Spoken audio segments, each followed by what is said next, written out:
Hello everyone and welcome back to my channel. Today we're talking about decluttering for simplicity. Let's face it, life can get pretty cluttered. Overflowing closets, endless to-do lists, and feeling like your mind is cluttered. But what if we could simplify that? This video will equip you with strategies to declutter your physical space, your schedule, and even your mind. By embracing simplicity, you can create a calmer, more focused, and more enjoyable life.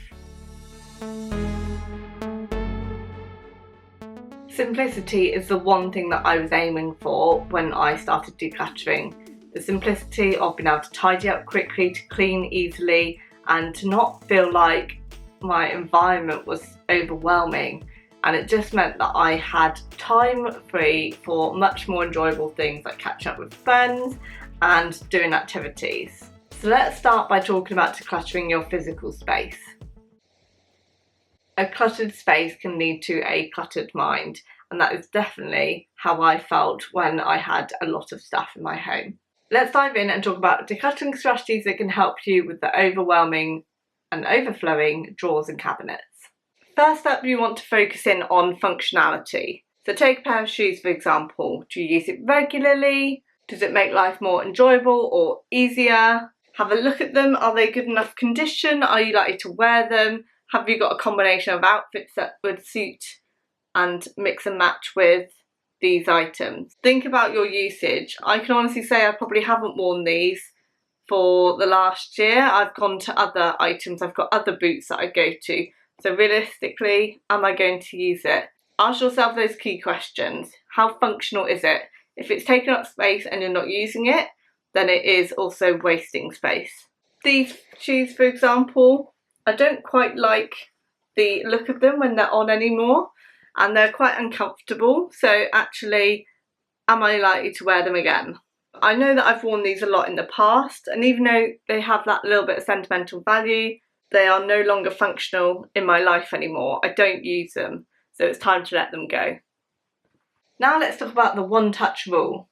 So let's take this hairband for example. I bought this maybe a year ago and I'm still at the point where I've not worn it at all. It doesn't really suit my style. It almost looks too big for my head, and so I never wear it. As I'm making that decision, I'm going to touch it once and put it straight in the donate pile.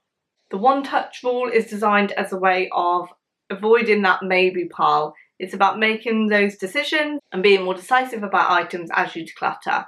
So as you're working through your stuff, have a keep, donate, sell and recycle containers or bags so that you can make sure that you are making clear decisions about each item. If you're enjoying this video so far, don't forget to give it a like and press subscribe, and then you will find out about more videos that I upload to my channel. Remember, any like, comment and share is very much appreciated. It helps this video to be seen by other people that might find it helpful. Finally, let's talk about embracing minimalism. Challenge yourself to keep only what you really need and what you absolutely love. Less can truly be more. So surround yourself with items that spark joy and add function to your life.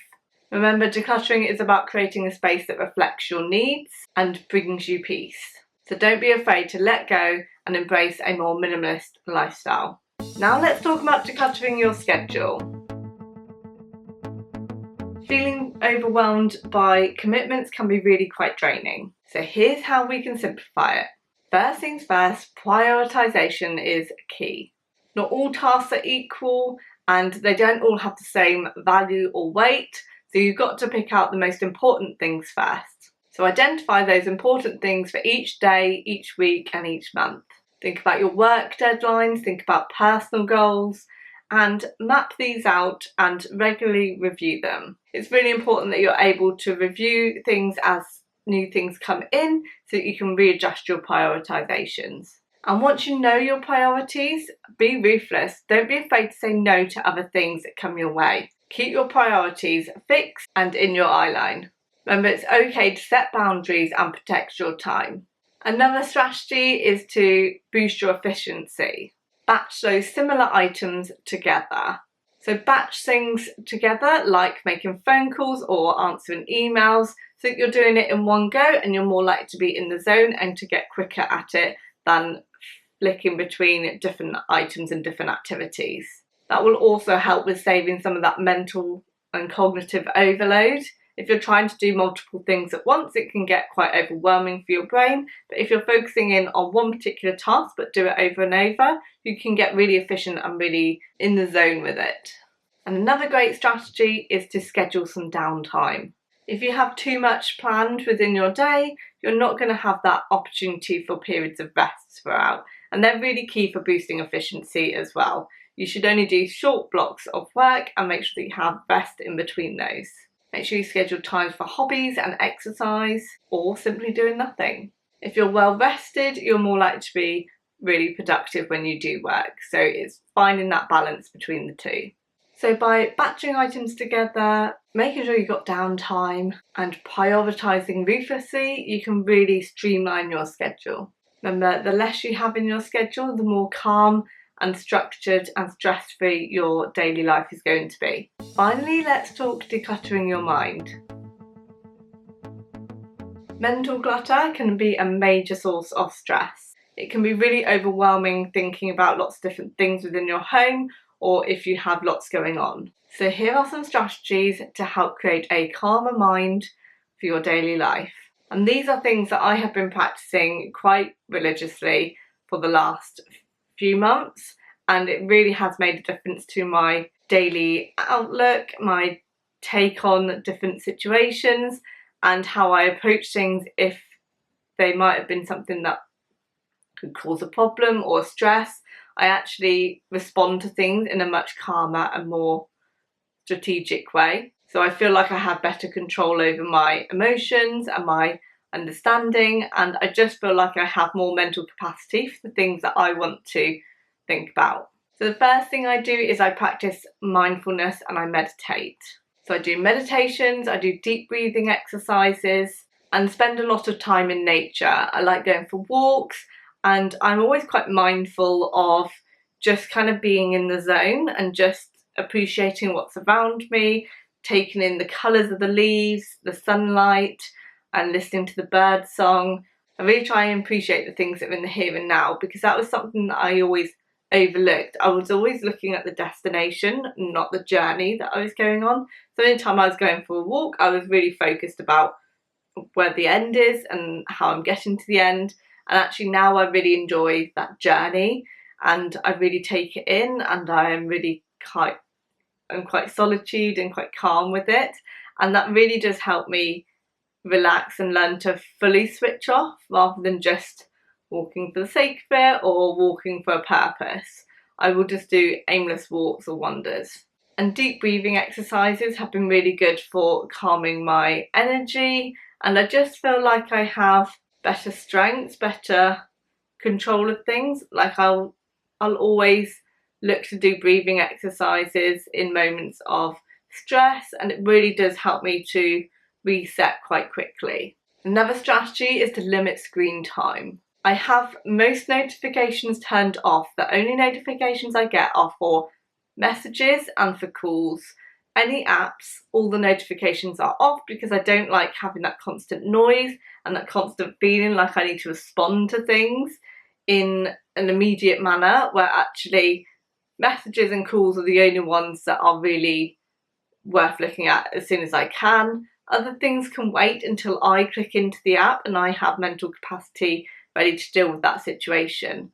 I don't let it control me, and that really has transformed my way of approaching social media and how I use my phone and screen time.